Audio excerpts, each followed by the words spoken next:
Welcome back to my mini blog. तर गावावरून आल्यानंतर दुसऱ्याच दिवशी आम्हाला एक लग्न अटेंड करायचं होतं. फॅमिली फ्रेंडमध्ये एक लग्न होतं. सो तिथे आम्ही गेलो होतो आणि पूर्ण दिवस आमचा तिथेच गेला बिझी.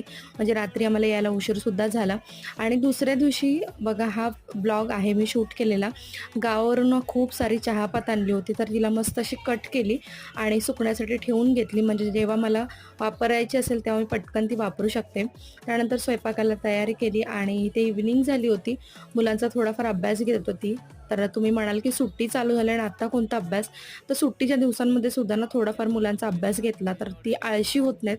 नाहीतर काय होतं, स्कूल चालू झाल्यानंतर ना त्यांचा अभ्यासाची प्रॅक्टिस जी असते ती पूर्ण मोडून जाते. त्यानंतर इथे संध्याकाळी मस्त असे ना आंबे आणले होते, ते बऱ्यापैकी पिकले होते. सो म्हटलं ते आंबे इतके काही खाऊ शकत नाही, त्यामुळे त्याचा पटकन आमरस काढला. ह्यांना बिना साखरेचा आमरस काढून ठेवला आणि आम्हाला थोडी साखर टाकून प्रिझर्व्ह करून ठेवला, कारण जर साखर टाकली तरच त्याचं प्रिझर्वेशन होतं.